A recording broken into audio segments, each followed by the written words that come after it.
Hello, I'm online. Can anyone hear me?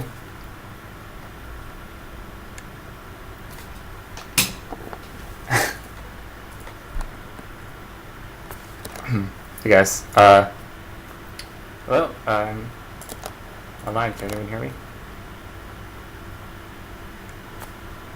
I can hear myself. It's a good sign. Let me turn off that echo. Okay, so I'm still trying to get the pools running. So you can watch me debug that live. It'll be pretty exciting for a few minutes. So the pools runs. We got about 450 ships submitted. So I need to run them in the background. Super fast.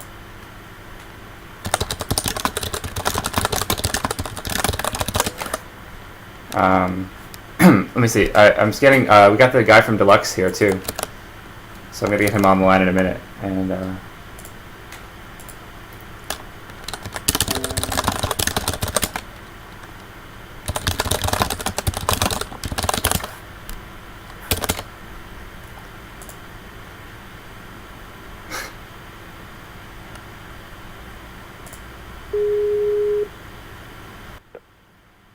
Hello. hello. Oh wow! Hold on. Can you hear me? Yeah. Okay. Hey, can you guys hear the Hold on. Deluxe guy? There we go. Can you hear me? Okay. Hello. Yeah, I think everyone should be able to hear you. I think. Can you guys hear him?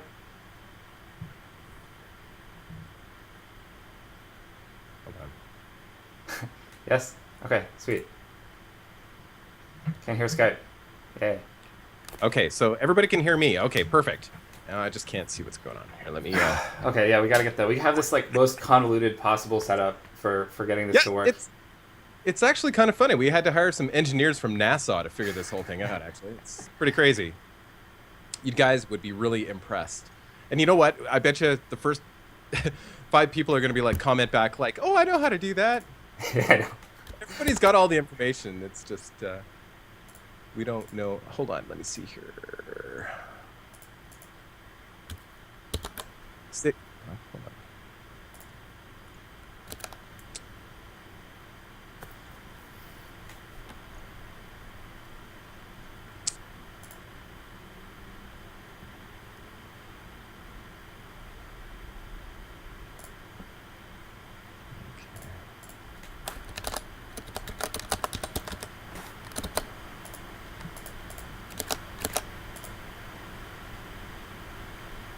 So yeah, I'm the guy who made the game, and Deluxe is a super cool YouTuber.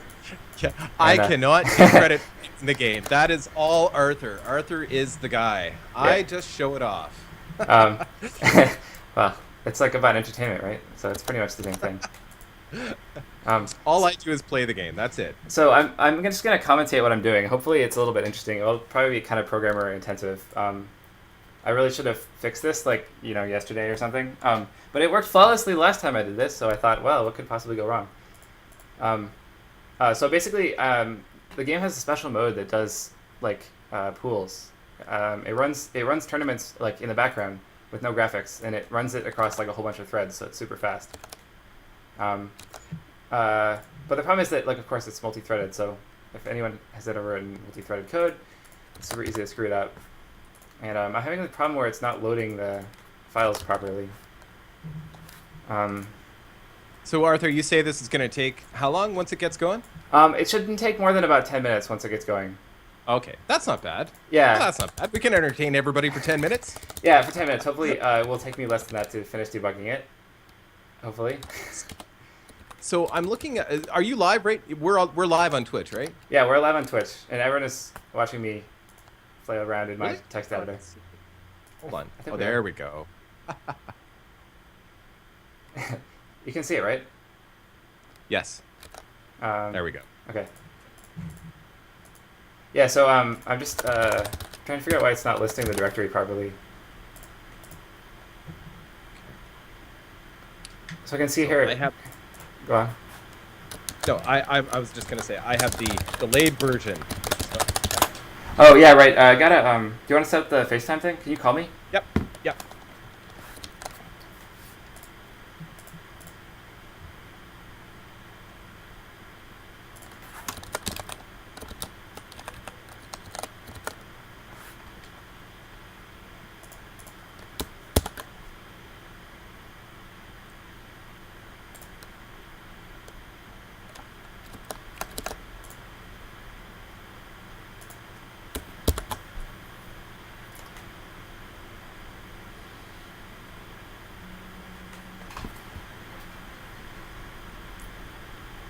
Sorry. Hold on. I'll try that again. Okay, it looks like it crashed or something.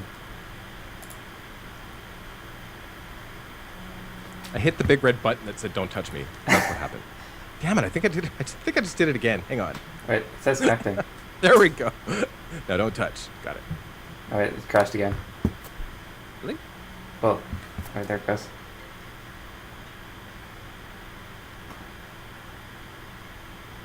It says connecting. Oh, here we go. I can see you. All right. Perfect. Yeah, there you are. Perfect. Yeah. All right. Okay, I can hear you in real life on my phone. Wait, something? Wait, I'm not even sure where your voice is coming from, but okay. Can you see the screen? I can. Yeah. Poor connection though. Video will resume automatically when the connection improves. Yeah. Unfortunately, I'm. Oh shoot! I'm killing. We're using all of the bandwidth in California actually to make this happen, guys. It's pretty crazy. I'm gonna switch my phone to cellular data. I Okay. might need to You're not going to charge me for your bill, are you? That's cool. It's cool. I have a pretty good plan. Okay. Mantix 101. Have I exported any of my ships from my series of Reassembly? I have actually entered in the Piercing Nettle into this competition. I don't know if it's going to even make it to the finals on this. I have no idea. Okay. FaceTime unavailable. Yeah, we probably need to restart the FaceTime connection because. Okay. Because the. Just let me know. I'm ready. Yeah, this all day. You ready? Okay. It switched. Just call me back.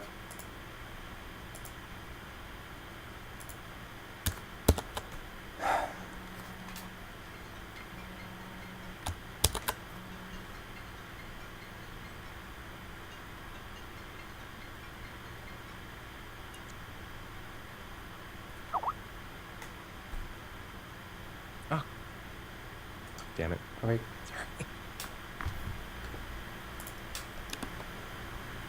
I'm in Los Angeles. Yeah, it does seem like a lot of game developers live in Los Angeles. Although Los Angeles is so big that it's always annoying having to drive super far to meet the other ones, even though it's just across the city. You can. I'm sorry, Arthur. Arthur, did you say that you were ready for me to call you? Yeah, it should be fine. I saw it Okay. connecting a minute ago. Okay, perfect. All right. So just so everybody knows, this is the first time I've officially streamed live. I do tend to babble, and Arthur's job in all of this, aside from being an awesome game developer, is to keep me from talking incessantly and saying all sorts of crazy things. So, because I do that.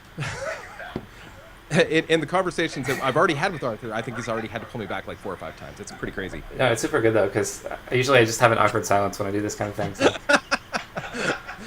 I'm really looking forward to it. Okay. Well, I'm going to ask you all sorts of uncomfortable questions. You know that. Oh shoot. Oh shoot. I'm gonna try to prop the phone up, and like it might be. I need to type right now. And I can just like hold the phone later, but right now I need to type. So I'm not even looking at that right now anyway. Right. I just want to be sure that this is all working. It's all right. good. All right. Squidrad, yes, I know you, Squidrad. Yes. I think we met on the Terratech stream, I believe. I'm sorry if I miss any questions here. I'm trying to keep up with everything. I got a lot of stuff going on. And not nearly as much as Arthur. Arthur has his hands full right now. Yeah, okay. Just trying to go through some of the comments. Like I said, this is the first time I stream, so be gentle with me.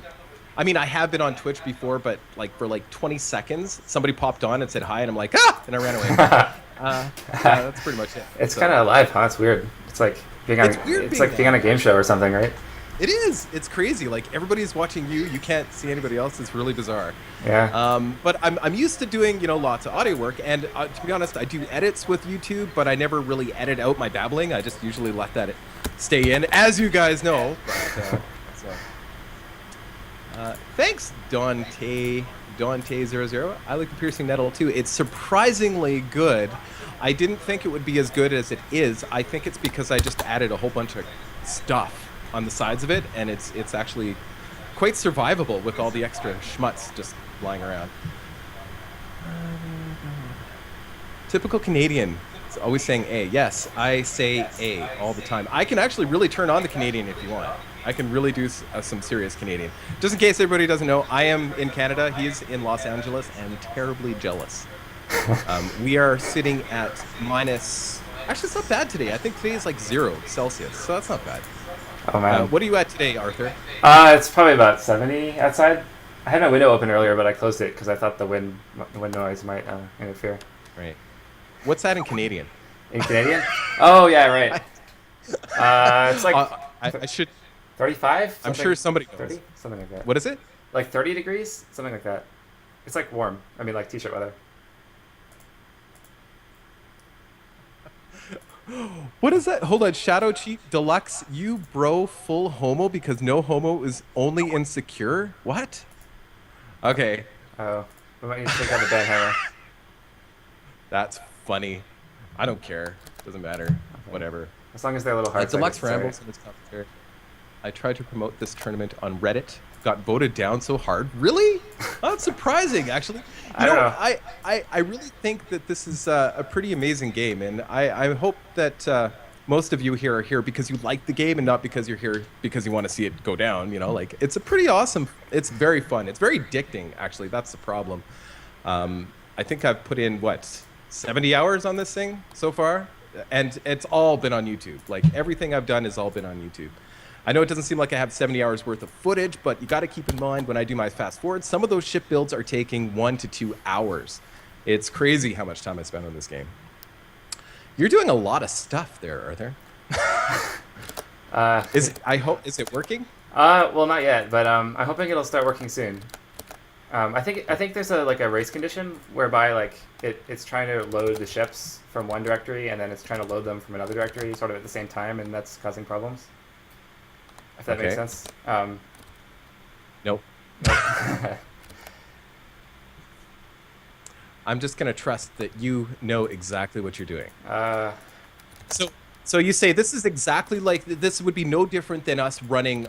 So you say there's about 500, from before, we were talking before, there's about 500 contestants in all of this, is that correct? Yeah, I think I can check again. Okay. I think it's about 450. Keep doing what you're doing. Yeah, but there's lots, right? There's about 450. Yeah, so we need to pare it down to only about 64 ships to be able to run it in real time. Right. So you are running this little. It's a background simulation that kind of does all these fights in a round robin type scenario where every ship fights every ship, and then it kind of pops up with the answer, like who won, right? Basically, yeah. It's gonna do that, and then but really fast because it doesn't draw the graphics. But I'm actually... And there would be no difference between doing this or sitting here for about 3 weeks and watching all those fights, correct? Yeah, it's exactly the same. Yeah, and then after that, just so everybody knows, we are going to be going and doing, not necessarily the finals, but sort of, I don't know exactly the format of what this, but we're actually going to be doing those last, 16 contenders? Yeah, 16 per class. So it's about, there are 4 classes, so it's 64 total ships. Okay, so that's 64. Well, more than 64. No, 64 fights. Is that right? I think single elimination brackets involves exactly 64 fights. Oh, I think so. See, that's not bad. Yeah, it should take about an hour once we get it going, and we'll probably skip through because some of the fights will be predetermined, and a lot of them end really fast. You know, like you just have that one big railgun, and it just kind of takes the other guy out before anything really happens. So it should take about an hour. Once it's working. So it's not going yet.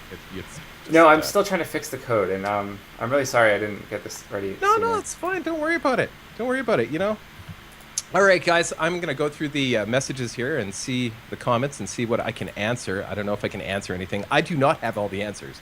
Not like Arthur does. Arthur has all of the answers. He is...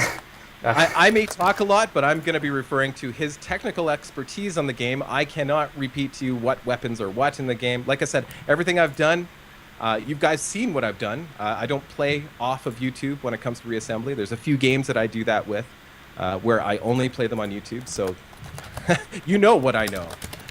Okay, so let's see. We've got. I just got reassembly. Unlocked that red faction.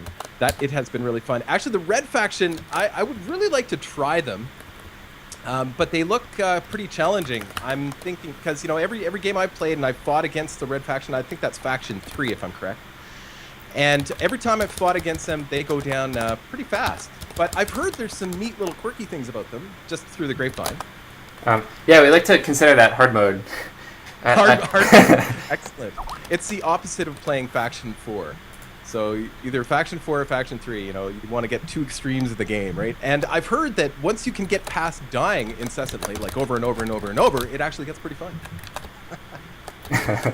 But yeah, and so I have not played the 3rd faction. I have not played the 4th faction, the 6th faction, or the 7th faction. So there's 4 that I haven't played. I've only played the 3, like I said, the ones that I've shown on YouTube. Okay, what else we got? Am I going to start my own streaming on your own time sometime? As soon as I get my own time, I would love to do more streaming. So the only time I have time, for those of you that don't know, is on the weekends, and sometimes I do other things than play video games. Now, not very often, mind you, but you know, generally Saturdays and Sundays, I try to do a little bit of something else, you know, especially with the lovely Lisa. For those of you that know the lovely Lisa, I try to, you know, mix it up. Now, because I still work a full-time job, I work Monday to Friday, and if you don't know, I don't pre-record any. Most of my stuff is not pre-recorded. It's all done that night. So I will work until, you know, 5 p.m. or 4 p.m. on a weekday, come home, and then build a video edit. And we're talking like 6 hours of work here, and post it and have it up online by midnight my time. So as far as me actually having time to do streaming, it's tough right now. And, you know, maybe on the weekends at some point I can do a little bit more of that. And the only reason I haven't done it is just time. It's not because I don't want to do it. It's just time, right? There's never enough time for anything. No. Cool names were taken. Sorry, I'm just picking out random comments. I'm sorry if I missed your comment, but you know, doing the best I can here. So, hey, Deluxe, am I entered? Yes, you are entered. I think I've got you down already. So just so everybody knows, this is the official tournament. This is Anisoptera Games. Wait, actually, before I go any further, Arthur, am I saying that correctly? You know what? Like I pronounce it Anisoptera, but it's like one of those words that I have literally never heard anyone else say, unless they were saying Anisoptera Games. I right from the very beginning, I've been like Anisoptera, I don't know. Yeah, I say Anisoptera, but I think it means dragonfly in Latin, and I'm not really sure what the right way to pronounce it is, but that's how I say it. Sorry, in what language? It's in Latin. You don't know? It's in Latin. Oh, it's in Latin. Yeah, it's like the scientific name for dragonfly is like Anisoptera or something. And how did you come up with that? You just that's a good question. Like, I don't know. I just like words that sound like that, and for some reason I thought it sounded cool, and I like dragonflies. So it is probably, if we were going to pronounce it correctly, if you're really worried, probably Anisoptera. Anisoptera? But I don't know. Anisoptera is easier to say. I like it. Yeah, I don't know. Probably. If you studied Latin, I studied Latin too, but I forgot everything. Wow, you are versatile. Does that ever come in handy? I'm just wondering. Latin? No. I mean, it was in high school. It was a while ago now. I don't know. It'd be kind of cool to know. So what I was leading up to is this is the official tournament. So I am also holding my own tournaments on my channel, Deluxe Gaming, and that will be held every Sunday. Tentatively speaking, it'll be every Sunday at this point. I don't know if I'm going to be able to do it every Sunday till the end of eternity. And it all depends on how popular it becomes too. If I get a lot of people coming in and they want to participate, great. But this particular tournament that you are going to be watching today, this is actually the official tournament ran by Arthur, the developer of Reassembly. And so this is the official. Mine is just, I don't know. It's unofficial. I don't have any prizes to give. I don't know. Is this just for bragging rights then, Arthur? Yeah, it's for bragging rights. Perfect. Yeah. It's fine. They're still pretty sweet bragging rights. The last time we had them pretty much bragging. So. Yeah. And like it's just it's like I just thought it's like a fun way to get together, right? Everyone can design the ships, we can watch them, we can talk about it. So like I'm having this bug right now. It's like super weird. For some reason, when I list the directory, all the files have a PNG extension, which makes like zero sense because they all have a .lua extension. I'm going to attempt to hack in some extremely bad hacks here. We are witnessing hacking at its best. Okay, so I'm going to try and find another question here. Many-legged and deluxe. Just hearing your jargon and watching the coding is pretty interesting as is. well. That's good. There you have it, guys. This is the stream. Yeah. Okay. Let's see here. Ask Arthur if he ever plans to add a bigger ship to the game. Since all. Oh, yeah. Actually, that is a good question. But maybe we'll hit him with that question in a minute. We're gonna let him finish that thought. I'm gonna write that question down. Anything that I think is important. And actually, it's a question I'd like to have answered too. But we'll just give him a minute. Sounds like he's in deep thought as he flips away. Well, I added, this is a little function here you can see on the stream. It says replace path.png.lua because for some reason they have .png, so I'm just going to change that back to Lua and hopefully it'll work. Do that. Yeah. That's nice. Yeah. This is game programming. Well, usually it's nicer than this. Yeah, I haven't played with the nukes yet. I believe the nukes are all on faction 4. Aren't they? They're in faction 15. That's the faction. Yeah, so faction 15. Or faction 4 if you're looking at it from left to right, top to bottom. Yeah, like I have these names that have to do with the way the files are stored. I should really give them real names or something. Well, I look at them as 1 to 3 for the first row, reading top to bottom, and then 3 to 6, and then 7, right? So faction 4 would be the one with all the nukes and all that stuff. Ah, that makes sense, yeah. But faction 15, I've seen that before too. They're also called faction 15, according to some write-up I saw one day. Yeah, it's like the internal name for them. Yeah. But tried the farmer plant race. I got bored and ended up making a massive field of solar panels and AFK'd by a station. I thought about doing that, and that would be just a big fast forward, I guess, for the channel. Just make this massive ship that was, well, not ship or a station, just with a ton of solar panels and just letting it sit there accumulate, and boom. But that doesn't necessarily mean that you've taken over any territory, you've conquered anything. So you still got to do that. Even with an 8,000 piece ship, you still got to build something relatively decent to take over the area, right? Let's see. There's a person on your forum who is Asian. Oh. There's a person on your forum who is Asian, and he makes a lot of ships and makes up stories for them like he's Leonardo da Vinci, and they all have names that are Japanese swears. Interesting. Interesting. He's talking about Asian S315, right? Yeah. Oh, okay, I see. So that's in his name. Interesting. I don't know. I'd love to. So is there, not to interrupt you again here, Arthur, but that's cool. Is there much lore? Have you thought about any of the lore for any of the factions at all? Well, my hope was that because I'm kind of bad at coming up with lore, and I was hoping that the game would be open-ended enough that other people would come up with lore. My crazy lore, you mean? Well, it's kind of fun to come up with lore while you play the game, right? I think people love to play games like that too. At least I do. That's a wonderful thing about a sandbox game like this is you can kind of make up your story as you go along. But then my story would be very different from other people. So there is nothing official, I guess, is what you're saying, right? There's nothing official. No. Yeah, I mean, I did go through the exercise. I did come up with lore, but it's not didn't end up really going into the game. So how did you come up with the? I'm sorry to interrupt you, but how did you come up with the different factions? Was there? Compiling. So there was no story behind it. You just kind of said, you know what? I think I'm just going to throw in these random parts and see what happens when they're all jammed together. Yeah, it was very mechanically based. We sorry, hold on a sec. No. I kind of came up with the parts and then just started trying to build cool stuff and then tried to have different parts, different sets of parts that were had some kind of interesting theme. It was very much more mechanically based. Some of the factions have diamond shaped parts and some of them have square parts, and some of them the guys with the plant launchers they have really strong shields and they're kind of defensive. They have the seed launchers and they have stuff grows on all the plants grow on all their ships, and which is very cool and bad. Yeah, the plants, man. This took a long time to implement.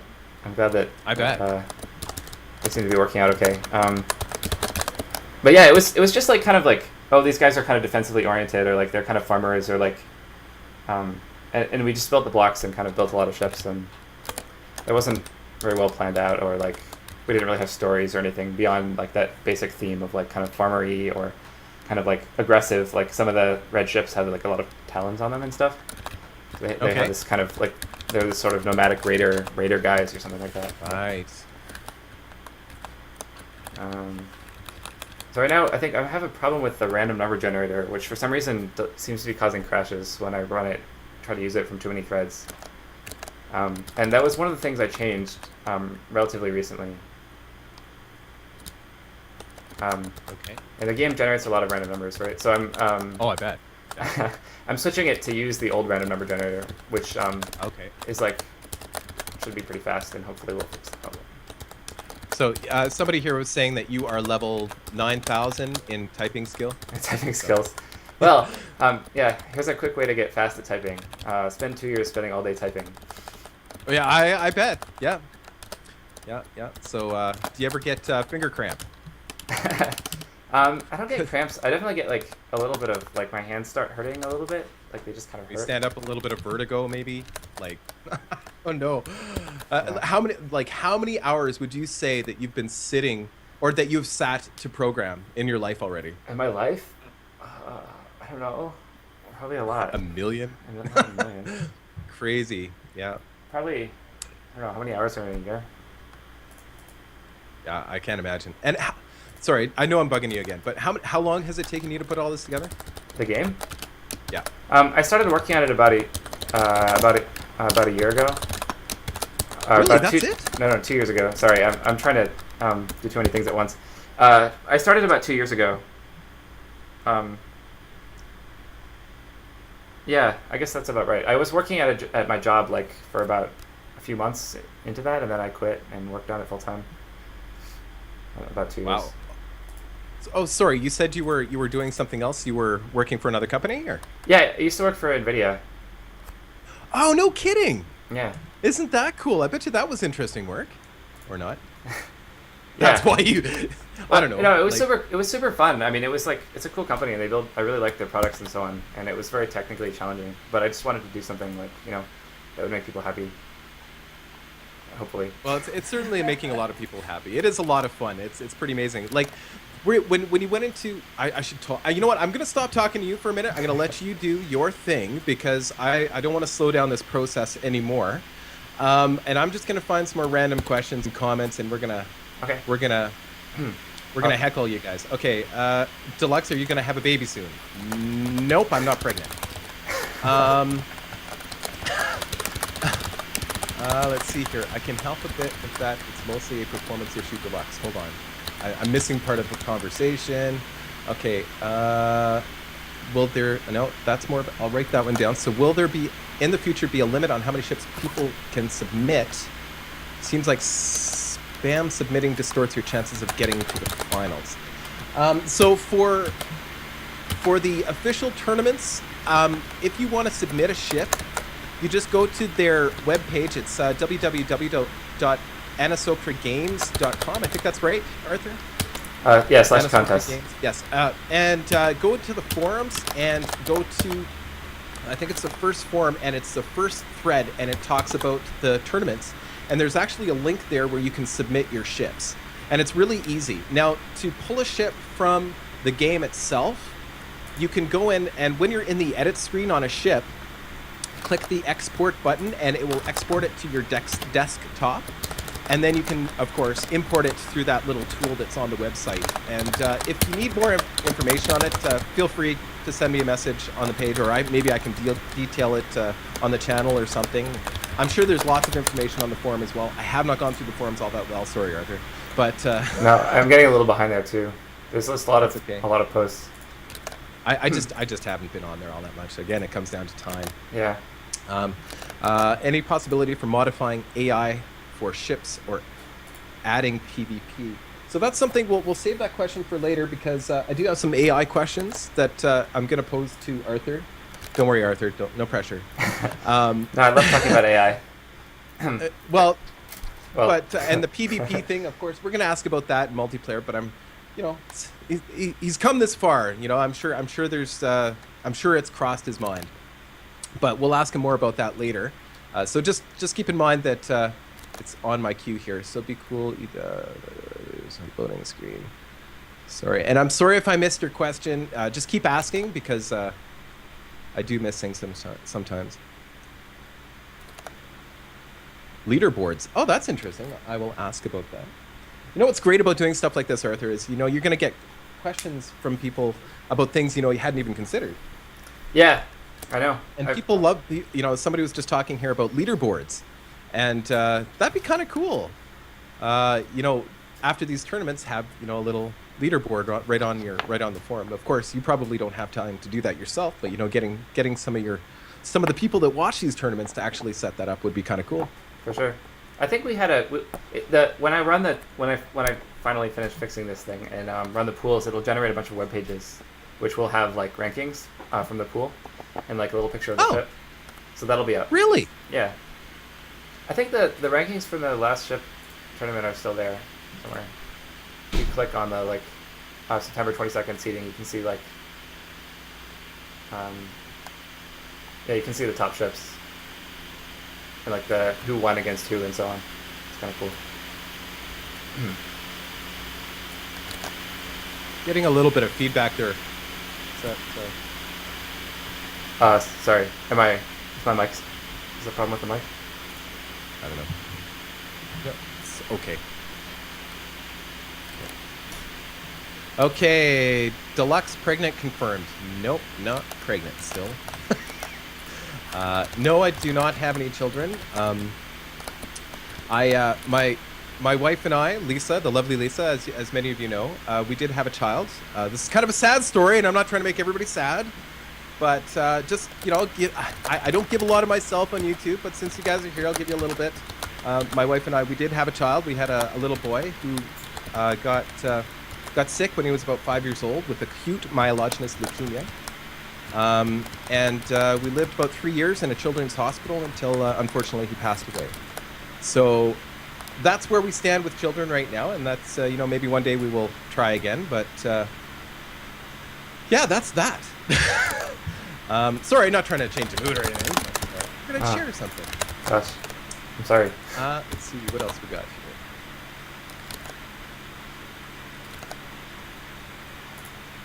PvP. Lots of questions about PvP. There is kind of PvP. It's just. So what do you mean when you say PvP exactly? Like, is that like if you're playing a game where you're shooting at the other guy and it's like online? I think that's probably what they mean. Like a multiplayer, you've got your ship, I've got mine, and we kind of battle it out. Yeah, that's like the #1 feature request probably, and I wish it was super easy to implement, but it's like. It's kind of like designing an entire new game to build something like that. I mean, both technically and just like from a game design standpoint, it introduces a lot of problems that aren't there in single-player games. So I would say that I think it's a super cool idea, but it's unlikely to happen because it would, at least like it's unlikely to happen in the near future. Like I might make Reassembly 2 like a few years down the line, and that might have something like that. But. Well, that's one of the questions I had today. Sequels! Because, I mean, of course, everybody in the gaming community, as soon as you say multiplayer, everybody's ears perk up too as well, right? Yeah. Everybody loves the concept of multiplayer. And, I do, when I play, every time I play, I think, oh, wouldn't it be cool if I was starting my own little... I was in my own little area at the beginning of a campaign, and somebody else was in their own little area, and we started with, the same way you would normally, and eventually we're going to run into each other, and both of us have established our, and I know it would be an enormous amount of work, and I have a utmost respect for how much work that probably would be, and you'd probably need a bigger team, but that would be pretty cool. Yeah, I definitely agree. It would be pretty cool. I mean, like they say, like the #1 piece of game developer wisdom is don't make an MMO as your first game, because lots of people try to do that, and it's just like, I mean, but maybe it's your second game. I mean, I tried with make it as your second game. The agents, like the concept of the agents, is really like an attempt to bring that kind of feeling to the game without like having all the complications of actual multiplayer. And it's a great idea, and I'm starting to see that bits and pieces of that kind of concept in a number of different games, that rather than having a full multiplayer you can send out your creations to the rest of that gaming community, and then they have to deal with them as well. And I like it for sure, but it's it's not quite the same thing, but it's still pretty cool. Yeah. Well, there's nothing like real humans. So I just want to point out that we're actually running the pools now. It's pretty cool. Oh. You can see the super fancy informational display.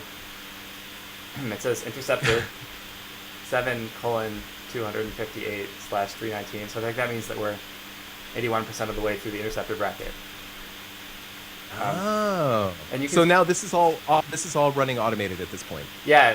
So you can actually see there are like 6 threads running. I think I have a 4-core laptop, so I just tossed a couple of extra threads in there for good measure. I think it's probably hyper-threaded, so that will maybe help a little bit. So wow. we're you can see what all the cores are doing. They're running match. I think the numbers there are match numbers, and then it's like the first number is the index, the match index. So it's like round X of match Y. So everyone's done except for that one thread, and then we're going to start up. So each one of these ships, each one of those names on the bottom left hand, just bounced away from it. But now, of course, there's a delay with my talking and what's going on here. Sorry, yeah, here, let me... No, that's okay. That's okay. Oh, okay. There we go. So just so you guys know, we just to kind of showcase what we've done actually to make this work, so that I'm not seeing the delayed version of Twitch, because when you stream, there's about a minute delay. And so what we've done is actually we've connected via iPad to his iPhone, and we've done FaceTime so that I can see his screen in real time. It's actually brilliant, and it's pretty cool. So that way I can actually comment on stuff that's happening at the right time. This is not what I saw on my page. Okay, yeah. This is very different. Carl, zoom in so you can see the little... So these are... So right now, that it's a cruiser fight, is that right? Yeah. And it's a little interesting because the cruisers, like, the bigger the ships get, the like way slower they get to simulate. So someone was asking, why can't we build really large spaceships, like bigger than 8,000 feet? And right. This is a large part of the reason. Like the more point defense turrets you have on your spaceship, every how often does that run? I think it's about 20 times a second. It has to scan around and see if there's any spaceships nearby, and so target them. And that stuff all takes computational power, and so like, and just like doing the collisions and so on, right? When you have like 500 blocks and you're trying to get them all to explode at the same time. Right. So we got through the probes like almost immediately because the ships are so small, but doing the cruisers now, it's taking a bit longer, and then when we get to dreadnoughts... So the dreadnoughts are going to take a fair amount of time then. Yeah, I think the whole thing should... Well, we don't have too many. If it takes too long, I can cut down the number of matches. I think it's running 539 total matches, so maybe we should actually reduce that a bit so we can get to the stream. Well, we've come this far already. How long do you think it would take as is, Arthur? I'll have to see how many dreadnoughts there are. Put the phone down a little bit, I can type. So yeah, you can in fact make ships that are bigger than 8,000. You just can't fly them.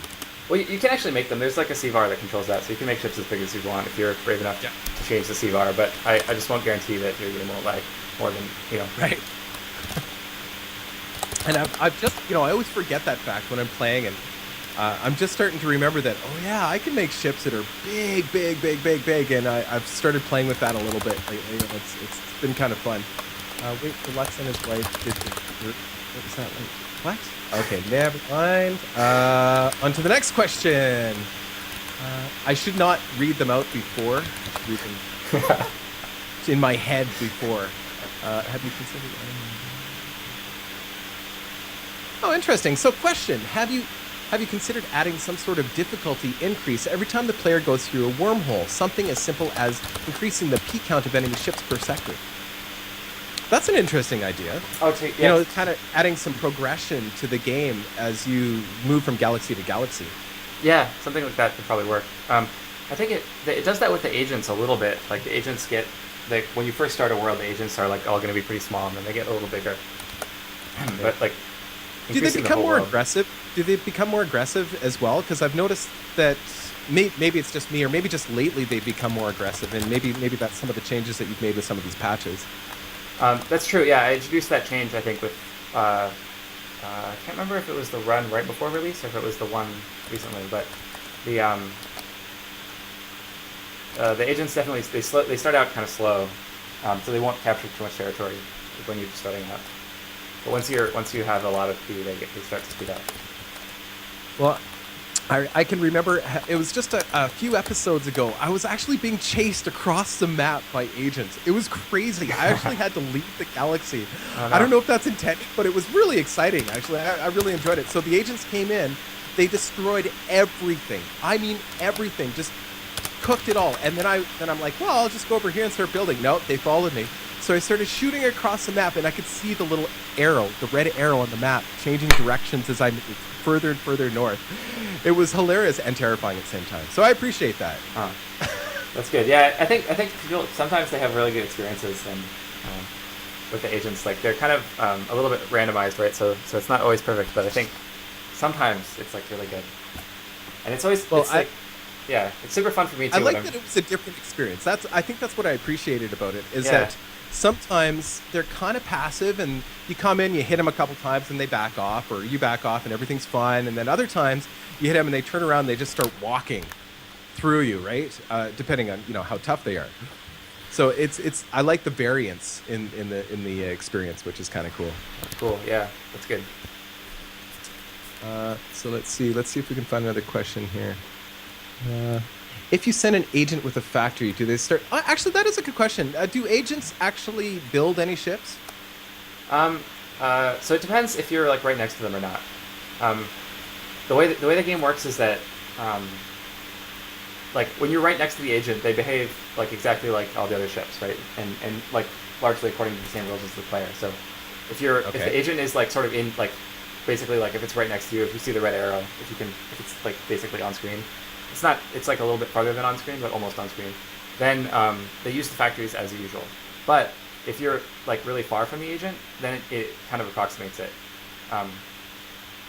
So it doesn't quite behave accordingly.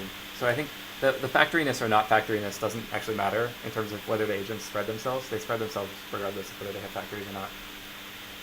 So they will actually build new ships then, and that's based on the amount of resources they collect, or does that matter? It depends whether it's simulating it, like whether you're in the same area as them or not. Like if you're in the same area as them, they'll build ships based on resources. Otherwise, it's okay. Yeah, because you see them take resources, and I never really knew if they're actually using those resources, but it always seems like there was more than what there was before, but I never see them build.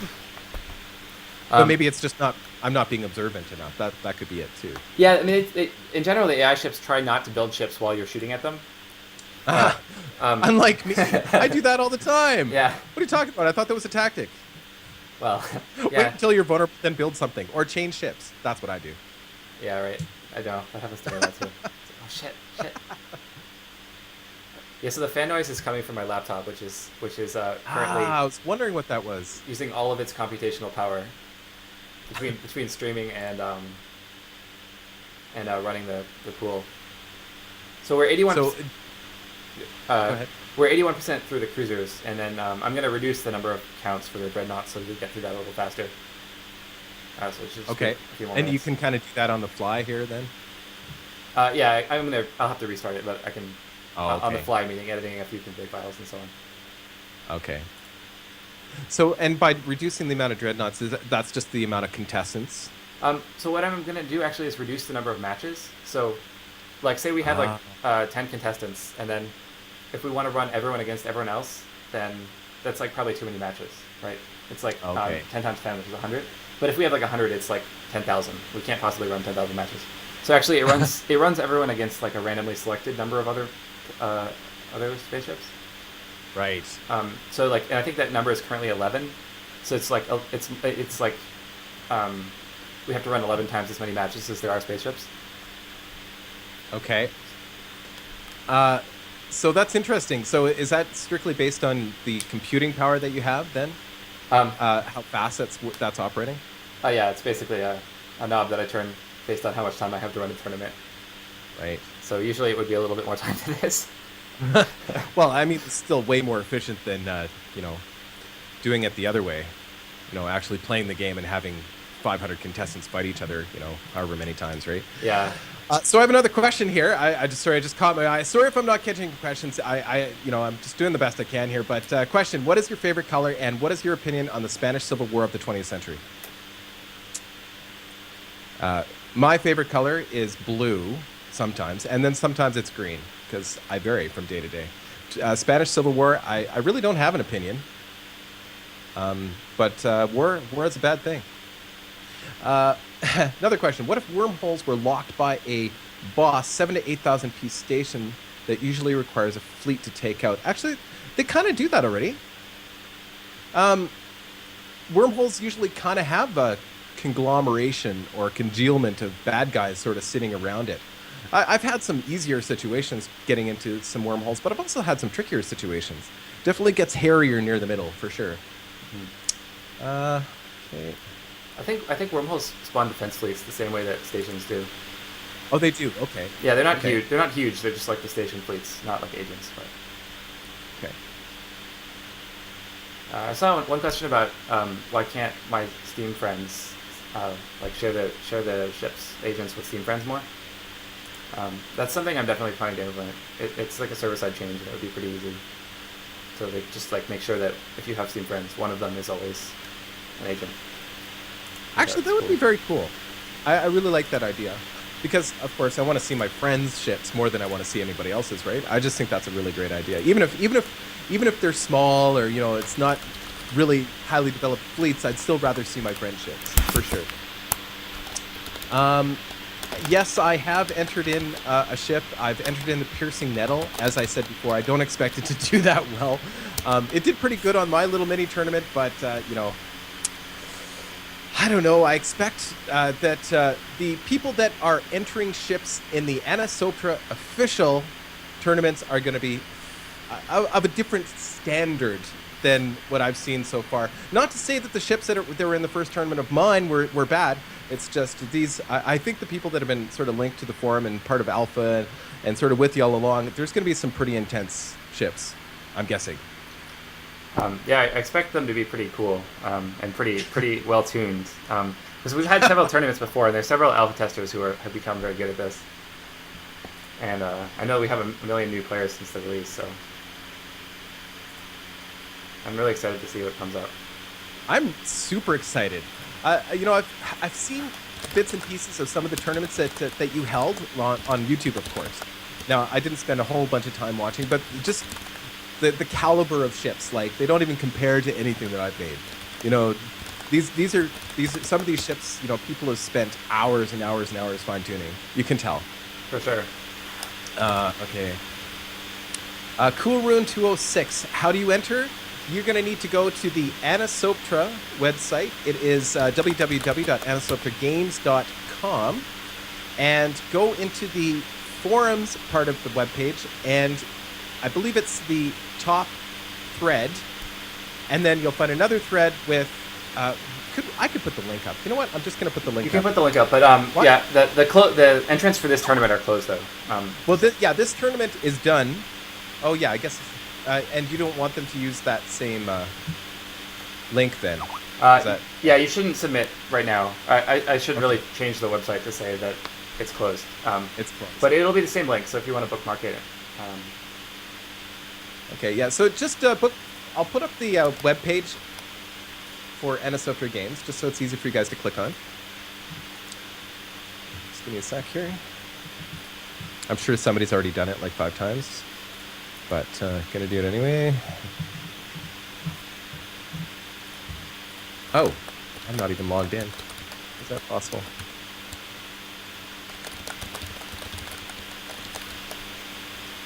Just give me 1 sec here, guys. See, so the dreadnoughts are 17% done. I'm trying to figure out where the HTML pages are getting generated. They're supposed to be getting generated.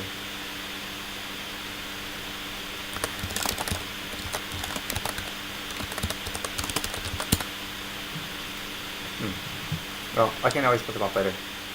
Sorry, what are we missing there, Arthur?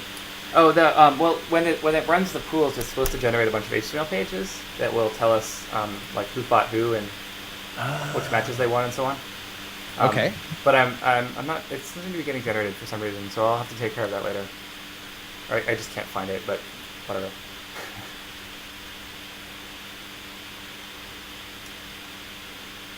Okay. See if there are any more good questions. Okay. All this time I haven't been logged into Twitch. It's funny. Hold on. Okay, so Anisoptera Games. There we go. Now, as Arthur is saying, this particular tournament is now it's closed. It's so anybody who's entered has already entered, so you can't enter this one. But you're going to be doing more of these, right, Arthur? Yeah, I plan to. Yeah, and I'd like to get some more features. Like, it would be really cool to have like fleet versus fleet tournaments, or like a bunch of people have suggested things like both the ships start out with just the core and they have to like assemble. So you have like this additional limitation of like trying to build a ship that builds really fast. Or like there's a bunch so of cool you'd actually variants. have to build this ship. Sorry, say that. Oh, you mean? Oh, I see what you're saying. So, that's actually a really cool idea. So you just start out so you'd have your ship design, and at the beginning of the tournament, it would just be a core, and then it would start to reassemble. Right, yeah. So I thought that was kind of an interesting So somebody idea. with a small ship, there would be a big advantage to somebody having a really small, fast-building ship, because they would actually get moving faster and start attacking you. Right.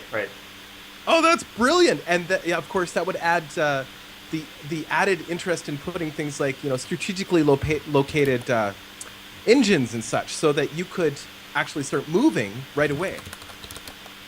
Oh, interesting idea! I really like that, Arthur. I'd like to see that. Yeah, like another interesting variant was like you have a mothership and then it just like has a lot of resources but not too much P, and then has to spawn ships or something like that. Brilliant! I actually really like that idea. That's pretty cool. So, if you're just tuning in with us, we are going to be running actual visual finals of this tournament. Oh, is my fan getting really loud? Sorry, yeah, it's like... Yeah, we're deep in the dreadnoughts here, guys. So, yeah, we're going to be running the visual remainder of the tournaments as soon as this portion is done. If you're just tuning in with us, so just bear with us. He's running a whole bunch of stuff right now to kind of get prepared for the finals of this. So if you're just tuning in, yes, it's coming. And hi, everybody. Yes, I'm actually logged into Twitch now. I wasn't actually logged in before. I apologize for that. Will there ever be more than seven playable factions? So yeah, there's a few other factions that are in the game that have not been represented as human playable factions. Will you be adding more as time goes on? Maybe. Maybe. Yeah. I'd like to. There's a lot of strange rules. I suspect that would be pretty challenging. Like, I think about the yellow plants that shoot schmutz at you. And I suspect that would be pretty tough to play as a player, or at least pretty tough to build the code around playing that as a player. Yeah, I think partly because like a lot of those factions don't really like like it might not really make sense to play as like one ship and have this like mentality where you build this one cool ship and you have this one cool fleet and then you just like go rampaging around with that setup, because like with the plants they're kind of like they're a little bit communal, right? Like it doesn't completely make sense to be like one plant.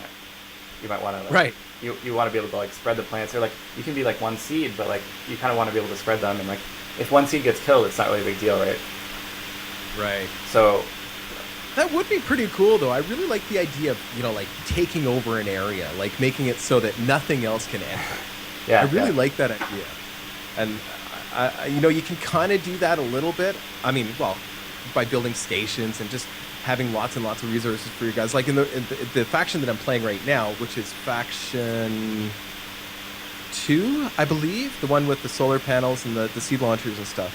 You really do get that feeling like you're taking over an area, and it's really tough for somebody to come in and start harassing you, except that I haven't found the sweet spot with the weapons and stuff with that faction, but to make that totally plausible. But you really do get that feeling like you're taking over an area.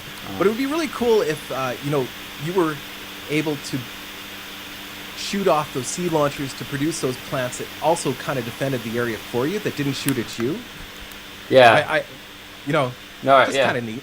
I definitely agree. There was like a super early build of the game where you would like it was all about it was like a tower defense game almost. Like you would just plant seeds and they would you could design the seeds and they would have missile launchers and stuff.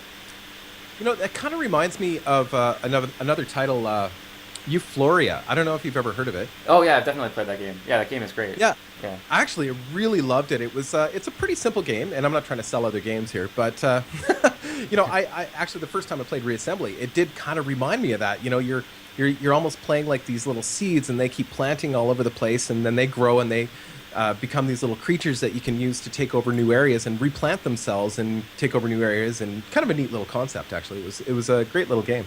Yeah, I enjoyed it a lot too. Let's see. Someone's asking, is there any way to see how our agent fleets are performing, like a counter notification or something? Good question. Yeah, that's the feature I've wanted to have for a long time, and it's not that hard to implement really. I mean, it's just like a relatively basic extension of the existing agent system. It's just like one more thing I have to get time for. But I definitely like to do that. It's cool because you send your fleets off and you hope that they do well. And anyway. Yeah, so how much time would you say you're still spending with Reassembly, and do you think you're going to continue to seriously work on developing new features for it? So my plan is that I'm going to take a short vacation. So first of all, I'm going to GDC next week. It's like Game Developer Conference. Yeah. That happens every year, and it's like a week long, so I'm going to do that. And then I'm going to take a vacation for about 2 weeks, because it's been a really long time since I've not spent all day working on the game. And after that vacation, I'm planning to implement some more serious features, for sure. I haven't figured out what they are yet, and I'm going to sort of wait till the vacation is over so that I can hopefully look at it with a little more objectivity. Right. So one of the things I noticed, and I'm just going to touch on AI here just really quickly. And sorry, guys, if I'm not answering your questions. We'll get back to you. I just had a couple things that were pending, and we've got a few minutes here. So just in terms of AI and the tournaments, one of the things that I was thinking about, and sort of a question I had regarding that, is implementing some kind of way that you could script how your ships act in a tournament. So I noticed, while you're playing, it says that your ship is maneuvering, your ship is, charging or whatever.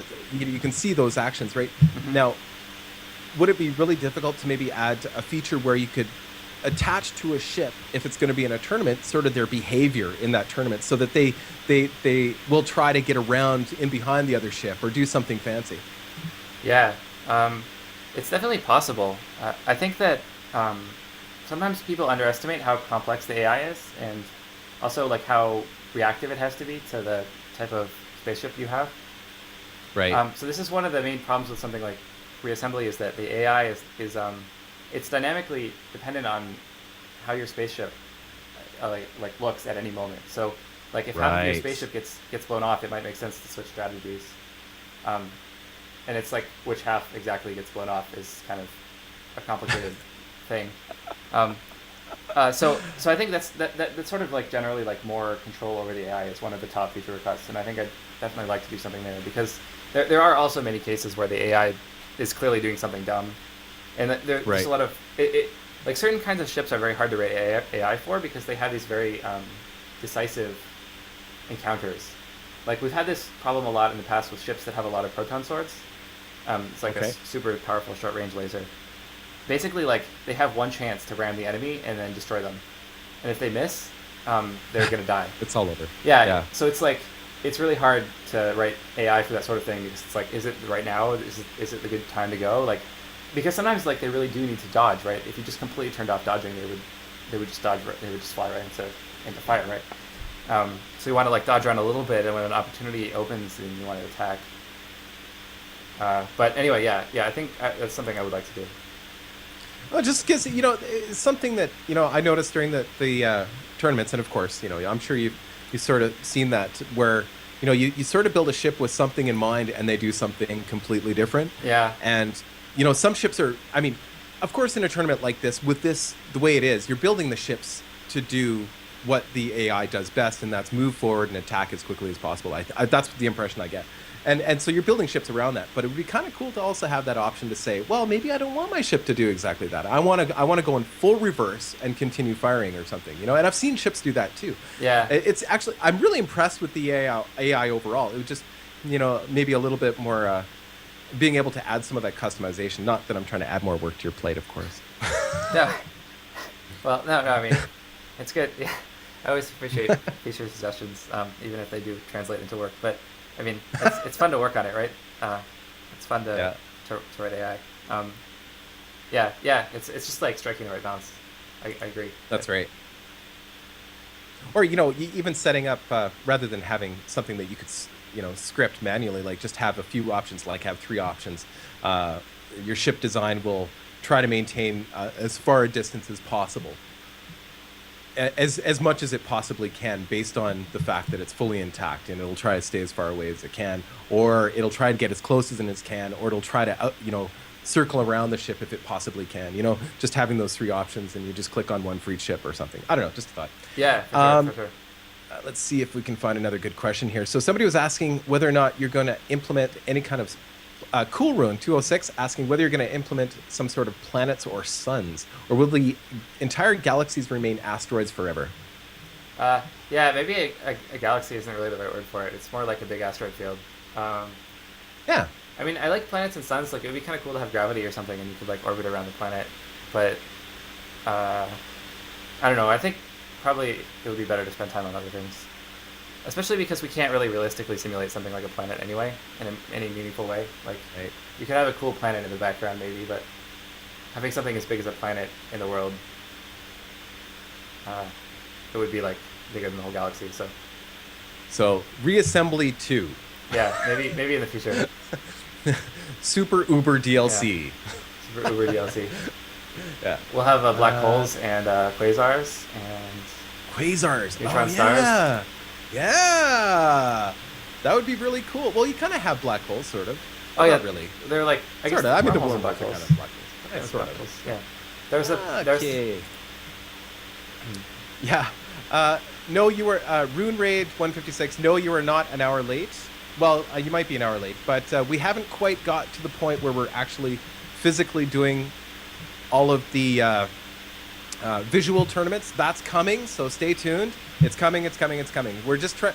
So there was so many contestants that were running a simulation in the background that will simulate a whole bunch of fights before we get to, because it would take too long. It would take weeks and weeks and weeks to do the visual representation of what Arthur is doing right now. So just bear with us. We will get through it. How long would you say, Arthur?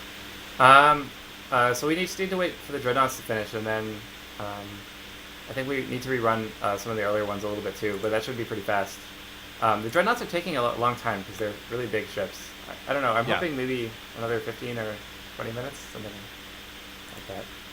Hopefully. Okay, that's fine. I may have to stop and get more coffee.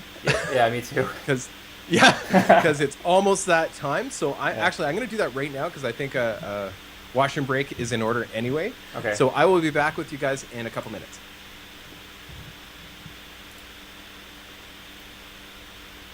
So how long will the stream last? I'm planning to stay here until all the actual ships have been run. So hopefully that should be over by 4:30 or 5 or something. That's my plan.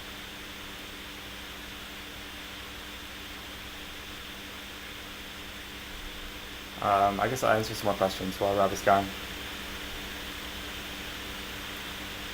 Can I fix the AI spawn camping at a minimum distance?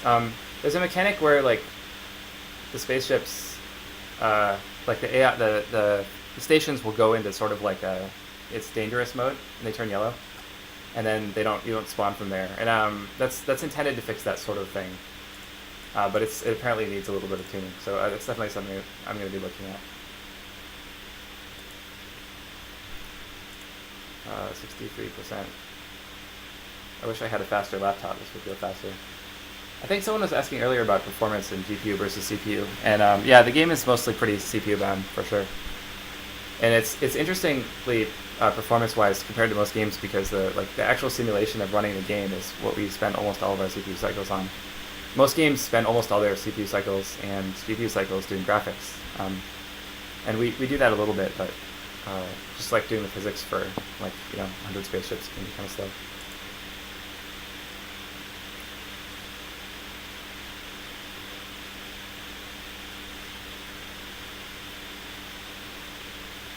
Uh, 128 ships are 64 ships. There should be 64 total ships. 16 per category.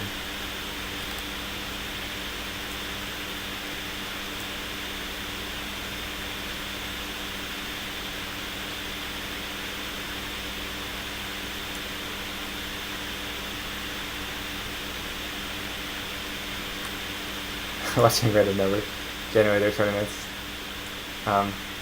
Someone says instead of watching a battle tournament, we're watching a random number generator tournament. Well, it's pretty much the same thing as happening. You just can't see the spaceships.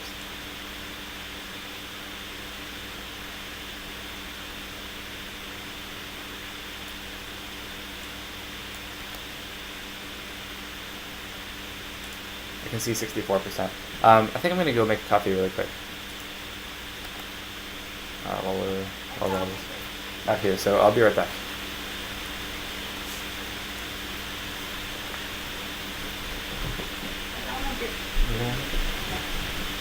Okay, guys, I am back.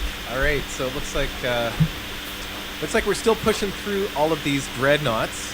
On my I can't really see it. Honestly, I have no idea. Okay, so I don't know how. Arthur, you there? Oh, Arthur must be awake. So yeah, I really like this game. I know a lot of you guys that have signed up, subscribed to the channel. This is an opportunity again for me to say thank you. I just did a thank you video the other day, and it's pretty shocking to me how many people have subscribed to the channel. It's been around for only maybe 8-9 months now, and it's amazing. 3,200. It's funny. It was 7 months took us 7 months to reach 200 subscribers, and then the last 2 months it's been 3,200. It's crazy, absolutely insane. This is if you're just tuning in now, we are looking at the reassembly. This is going to be the official reassembly tournament. I am also going to be holding a unofficial tournament on my channel, Deluxe Gaming, and we're going to be doing that on Sunday. And it's not going to be nearly as sophisticated as this. And if you want to watch, of course, you can check out my Steam account. You can connect to me on Steam via the broadcast function, so you can come watch me on Steam. Now, just to let you know, if you are coming to watch, you won't hear me talking because I generally don't keep the microphone on while I'm streaming on Steam. So just because it's difficult for me because I do kind of edit things down a little bit, so it's not just empty space and stuff sometimes. Yeah, come check us out. So that's Deluxe Gaming, and so I say unofficial tournaments. This just because it's not being officially run by Anisoptera Games. That's all. Yeah. Hey guys, so I'm back. really hey, how's it going, Arthur? Hey, good. Are we winning? We're still waiting for the dreadnoughts. Yeah, sorry. I should have ran this somehow I thought it would be faster. Last time it was faster. I think we had less submissions, and I didn't completely. Well, I think the last time you did this was before the launch, right? Yeah, it was during the Kickstarter, but we still had a lot of submissions from the alpha testers. Oh, really? And it was during the but I guess not quite this many. Well, I mean, I think my computer might. You've had a lot of people. I'm gonna try to set up. See what's happening here. Actually, I'm watching this and I'm going. The piercing nettle is just destroying everybody. My ship is just destroying everybody, and that's what's causing your computer. Your computer's like, this can't be happening. I know. Piercing nettle is just wiping through everybody. That's probably what's happening. It's kind of fun to imagine, right? You can imagine. Well, it's probably wiping through somebody. Yeah. Thank you for coming to the stream. Now imagine what's really happening. You don't actually get to watch anything during this tournament. You just get to imagine all the carnage and all the fireworks and, ship parts flying everywhere. Okay, everybody stop and imagine. No talking? Okay, good. Yeah. No, it's I don't think that the piercing nettle is going to do that well. The reason I chose the piercing nettle is because the insectoid was the first set of ships I built, and it really didn't fare that well as well as the nettle, but and it wasn't as pretty, I don't think. All right, so any more questions, guys? When do we plan on into my Microtransactions and excessive DLC. Sursnard, question, when do we plan on, hold on, where to go, implementing microtransactions and excessive DLC in a similar fashion to Electronic Arts and their innovative business models? I'll let you take that one, Arthur. Yes, we're not planning on doing that. I didn't not get into games to get rich. I got into games because it's fun to write video games. And honestly, I think that making games that people actually enjoy is really the best way to make games, even if you're trying to make money. It's just you have to make people happy, right? Otherwise, they won't want to give you their money. So that's my philosophy. I agree. I think that's where it has to start. You have to like video games before you can have a company to build them. And I think that's what happens with a lot of these big companies that make video games, like Electronic Arts and other companies. They think they know what people want at the top, but the people that are making the decisions are usually the people that are not playing the games. And especially making the games, the people at the top, are not the people making the games, and they're not the people that enjoy playing them. So there's this disconnect in a big company like that, and that's why I love the indie gaming community, because there's no middleman in between the person that likes games and the person that's making games. And I'm not saying that all indie game developers like playing video games, because I don't think that's necessarily true too. But you can certainly see when people do, and I think you're part of that category. And it makes it highly addictive. It's good. Yeah, I definitely spend a lot of time playing video games. Less lately because I'm mostly just programming, but I definitely did, and I plan to on my vacation. Do you plan to on your vacation? Good Yeah. for you. I remember a time when I had time to just play video games. It's been a while. Yeah. I probably play way more than you do. Did you ever play your own game? You ever play Reassembly just for fun? Yeah, definitely. It's kind of distracting, actually, because sometimes I'll just be trying to test that bug, and then I'll kind of get distracted trying to fight some agent or something. Right. And then, I don't know if I've really played it completely start to back. But part of the reason I added things like agents was that I wanted it to be fun for me to be able to play my own game, and that meant that there had to be content in the game that I hadn't made, Otherwise, it would nothing would ever surprise me.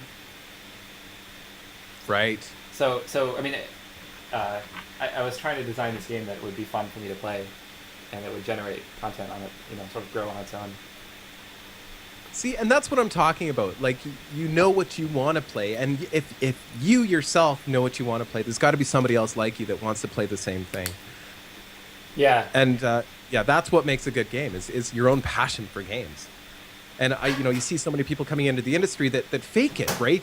They're like, okay, well, I think I know what people want, and I think that because these types of games do really well, like a first-person shooter or whatever, this type of game does really well. So therefore, I need to make a game that is like that because that's what people like to play.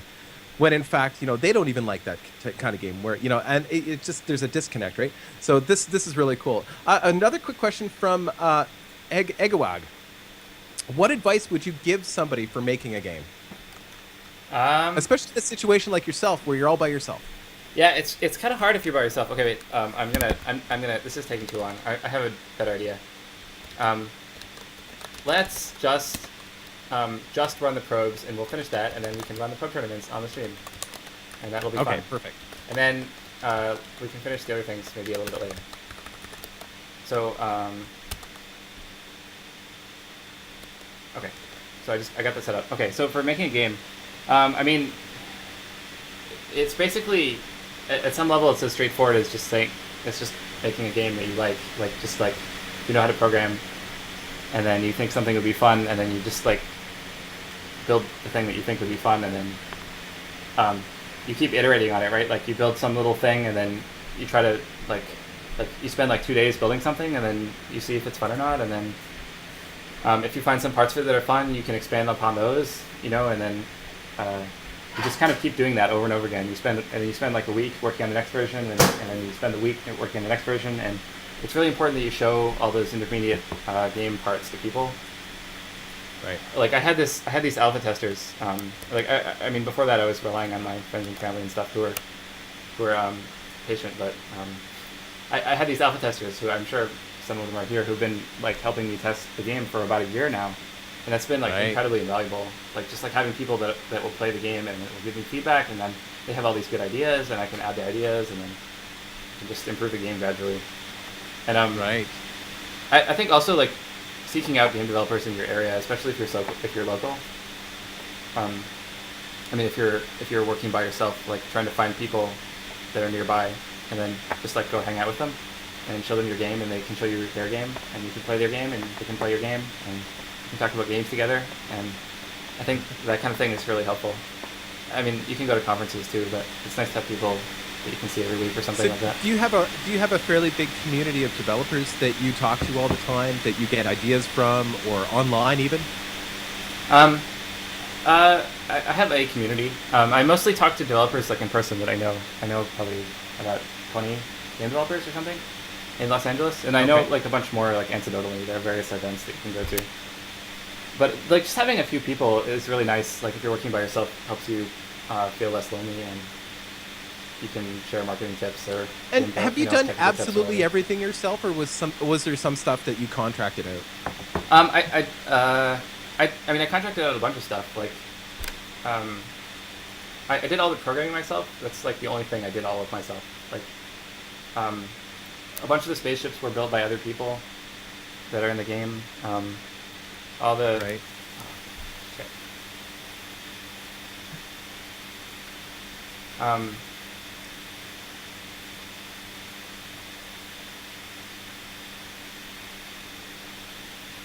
Hold on a sec.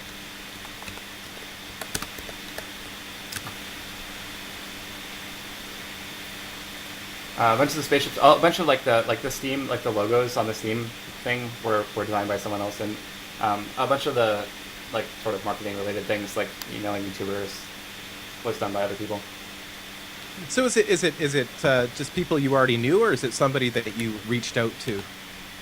I found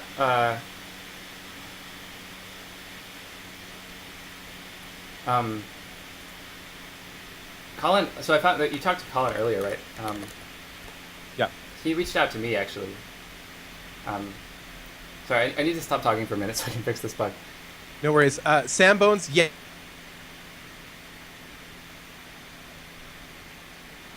Before we get there, I'm really sorry. It's taken a little bit of time here, but we will get there, I promise.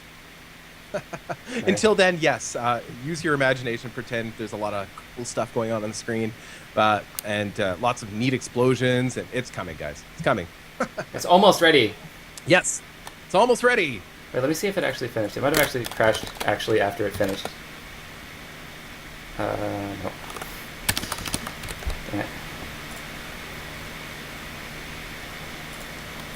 Red Officer, question, can you make a gun that shoots a harpoon to drag the enemy ship closer? That reminds me of Mortal Kombat. Okay. I love the, yeah, right. It kind of reminds me of Dota as well. I will write that question down. We've had a lot of requests for grappling hook like weapons. Yeah, that's kind of what he's saying, yeah. Because I like the idea, because there's been lots of times when there's been these little pesky ships, and you're in this big, massive ships, and it's impossible. And of course, you want a smaller ship to be able to outclass your speed and maneuverability, of course. But having that one shot that takes like 5 seconds to recharge or something, where you could grab one ship at a time, that'd be kind of cool. Yeah, smash them into asteroids. I think Spaz 2 is supposed to have a feature like that, actually. Kind of looking forward to that. Yeah.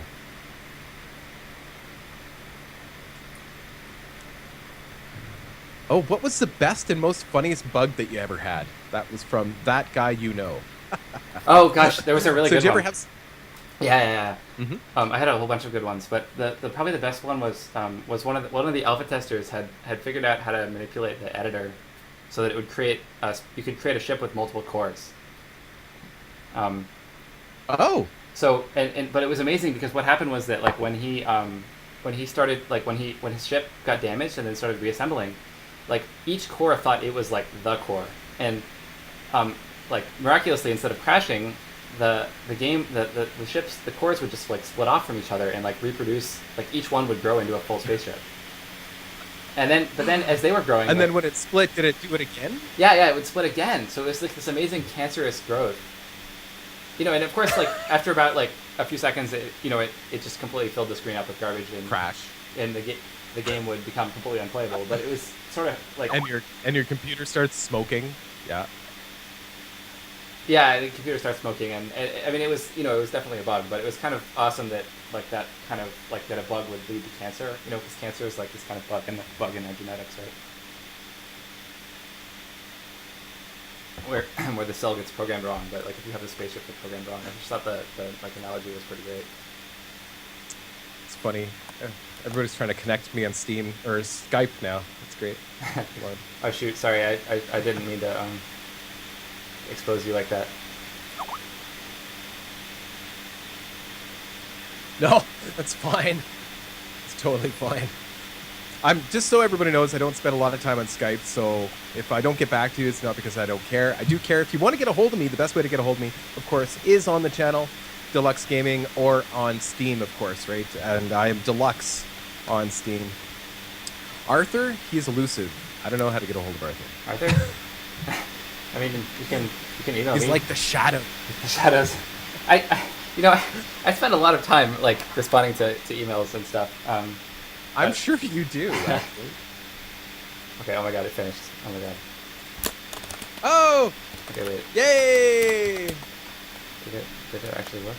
Does that mean we're just about ready to go? Maybe.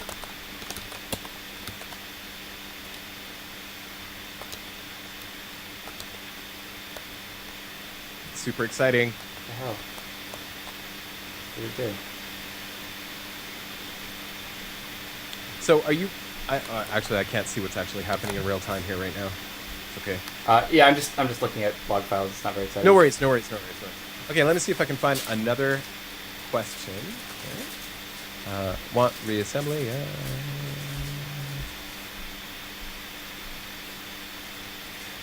Yeah. Tanka Silfa, sorry if I butchered that. Not sure what it is about this game in particular, but it does something to shut down time perception. You play for 10 to 20 minutes and then...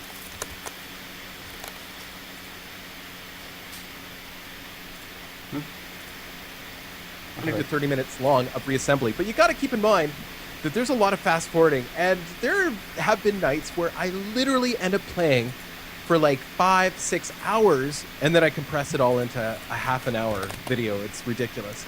And the thing is, I sit down when I get home from work, and then 5 hours later, and I'm still wearing my work clothes. I haven't eaten anything. My eyes are bloodshot, and yeah.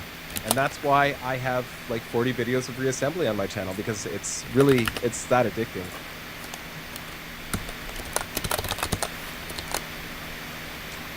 Let's see. Yes, Cool Rune 206. Arthur is the sole developer of Reassembly. He has done all of the programming for the game. It is his baby. And he's built it from the ground up, and Arthur was saying earlier that it took him about 2 years to put this together.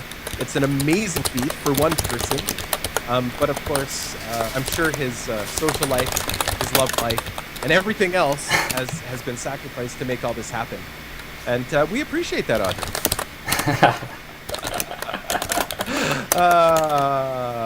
It wasn't too bad. Actually, no.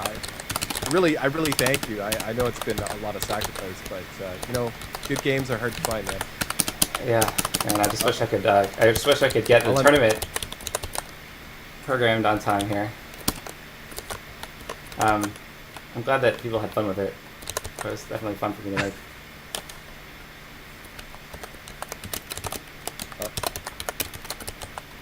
Oh, there he goes. The typing is starting again, so good things are happening. Okay, so let's see. Rune Raider.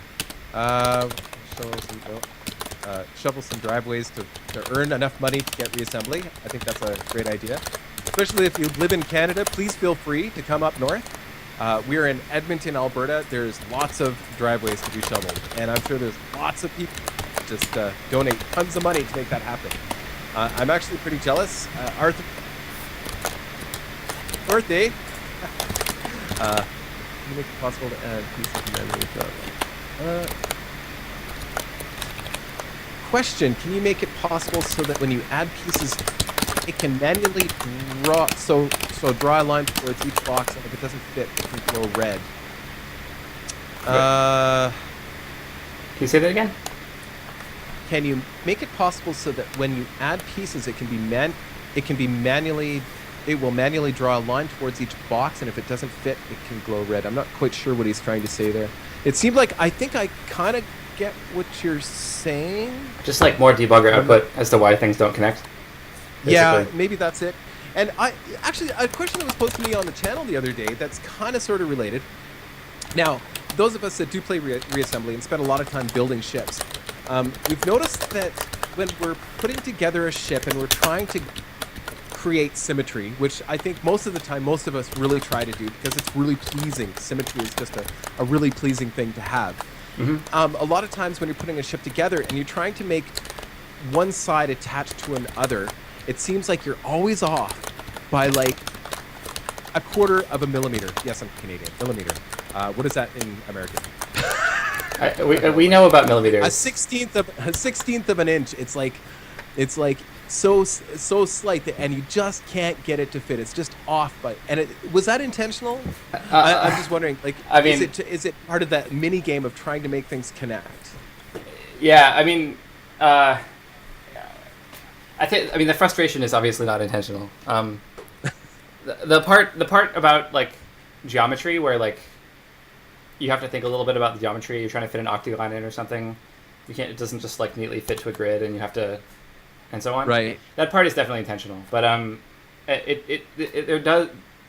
Sometimes like if you add it up enough weird numbers, then you'll get something that's like very very close to 1, like 0.95 or something, and it like really almost fits, but not 100%.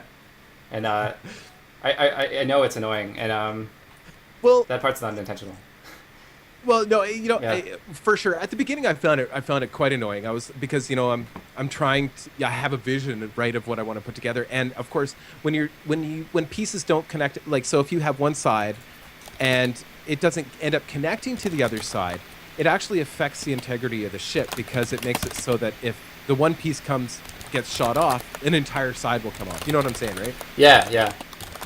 So there's always that challenge to try to make those pieces fit together. And the question was more based around like, because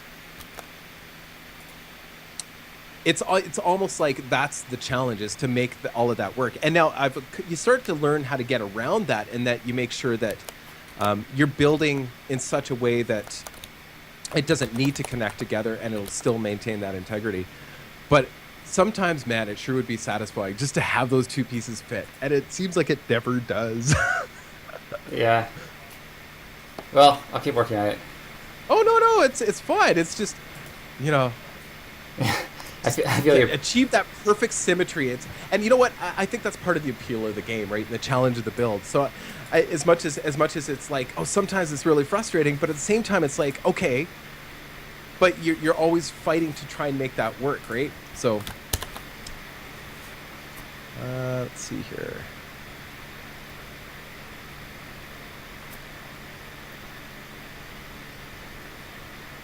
A gun that is like a magnet. A magnet to drag enemies towards you. Oh, like a tractor beam. What about tractor beams? Well, I guess that's kind of the grappling hook thing, right? Similar, yeah. There was a good discussion about weaponized tractor beams on the forum some time ago, and I still think it's a really cool idea. That is neat. I really like that. Yeah, not sure if I'll have time for everything, but I think it would be really fun. What? So like everything's working, and it's just not writing the results out properly.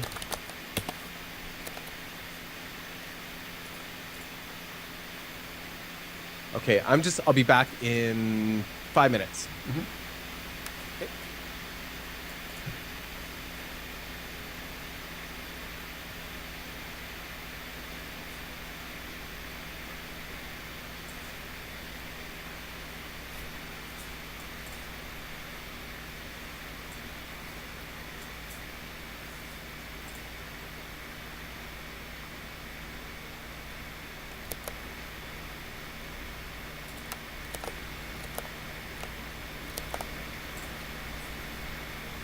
Almost ready to go. Almost.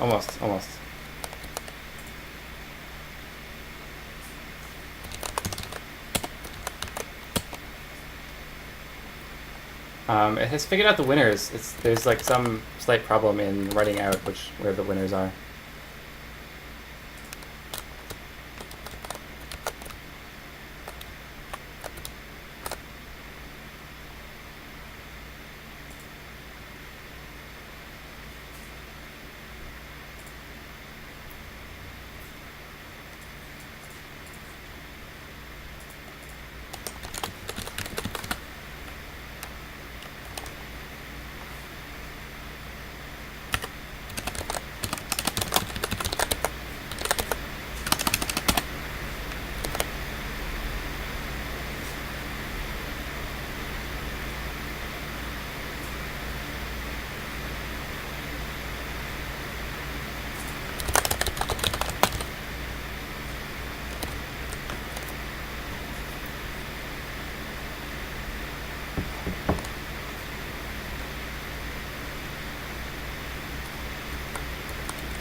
Ready to go. Well, yeah.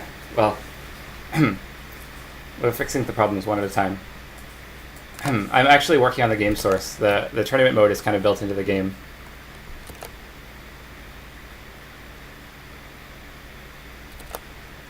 So there's a special mode. You can set it up via CMRs to run this kind of headless tournament. It's actually in the shipped Steam version. Once we get some kind of documentation up, maybe people would be interested in running something. I'm really having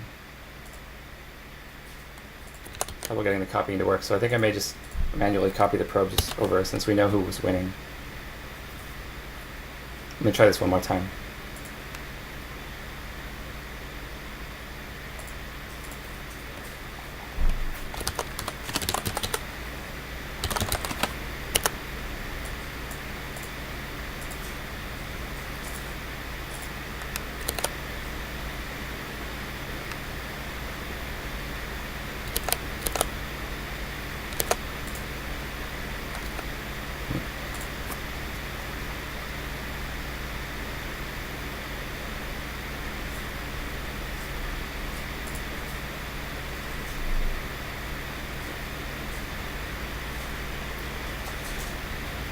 So in terms of modding support, Party Alarm is asking about, instead of fleshing them out, why don't we just add modding support? Excuse me. So it's possible to mod the game to some extent. You can actually do things like add new factions, and but the problem is that largely, like, a lot of the work that would go into something like making the plants playable is like coding work, which has to happen in the main game binary, because we don't have any scripting languages or anything like that. But you can add new factions, and you can do things like create blocks.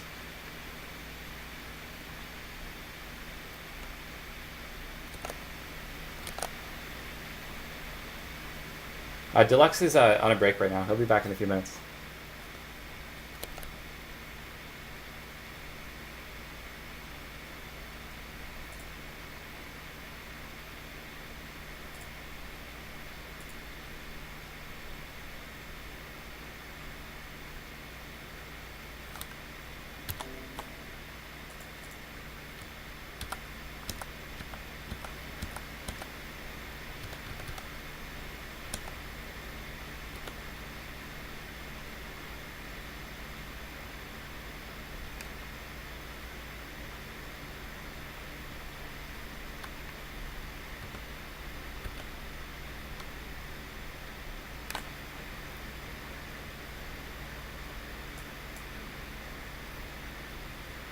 So this is called a debugger. It lets you step through the code one piece at a time and inspect all the variables. Figure out why it's not working. Oh, I'm an idiot. I know why it's not working.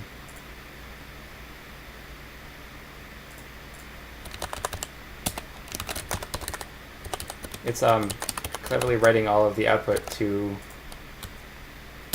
my to the save directory instead of to the dev game directory, which is what I was expecting.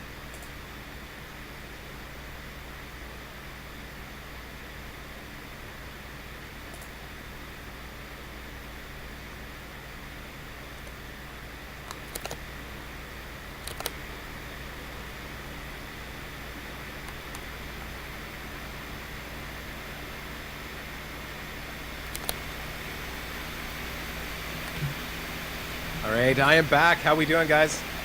Hey. Hey. So I think we should be ready to run the probes in just as soon as this finishes. Sweet. Finally, I think it's ready. Oh, that's awesome! I can't wait. So we got it all. You got it all figured out then. I think so. Yeah. Awesome. I'm actually really looking forward to this. I'm sorry. I'm sorry these taking No, so long. that's okay. Don't stress. Don't stress, man. We're all here. We're all here to watch you do your magic too as well. And you know what? All of these future programmers that are watching, they are learning so much. Do the programming first and the stream afterwards. No, that's a detail. You know what? Actually, I know there's a lot of games that actually stream their development process, and you know, a lot of people kind of like this. But Yeah. Yeah. I thought about doing something like that. It'd be kind of interesting. I don't know. It's kind of Yeah, boring so to watch that's- people program, but it's like, yeah.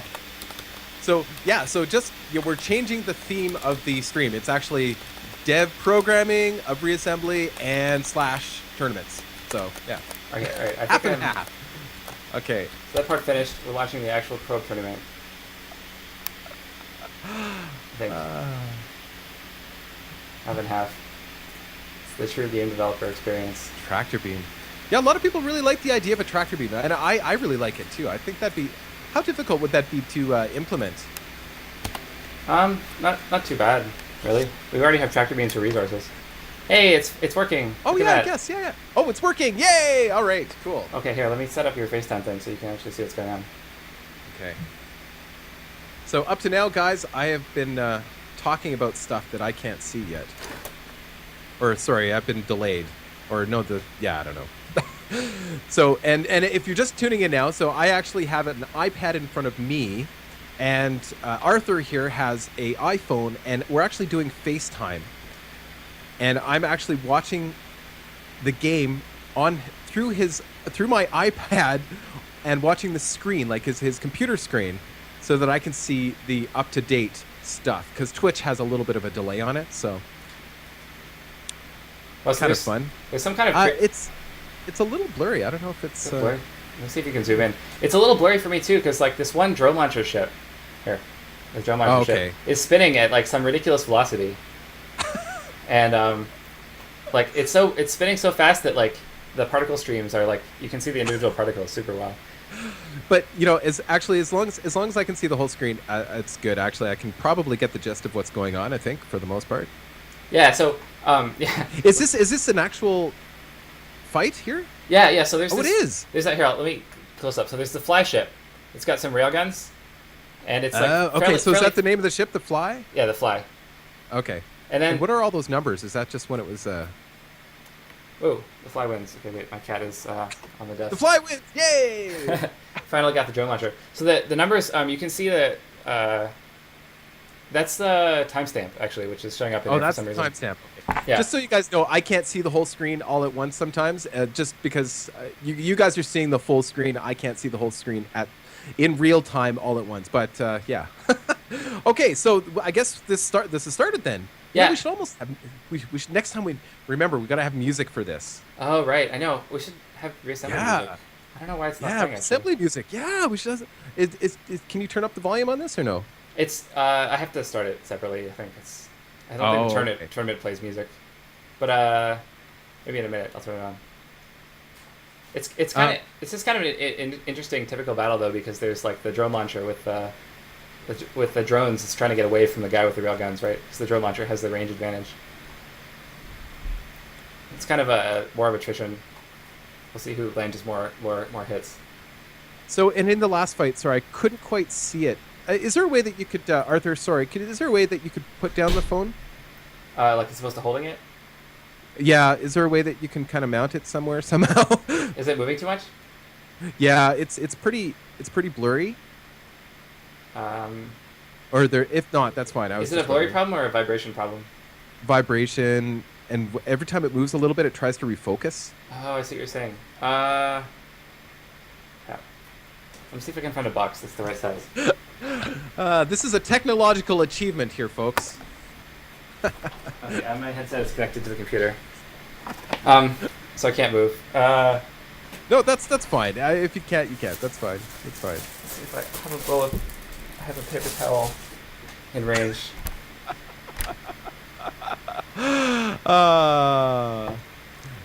The technological Yes. Game developers. Oh, there, Fly won it again. Yay! Good job, Fly. So if you happen to see your ship on the screen here, guys, I want you to point it out. I'm going to try and keep track of what's going on in the chat as well, because I want to know, if you're here and you're watching your ships fight, I want to know. So Fly won both of those fights. Okay, everything died. Oh, what'd you spill?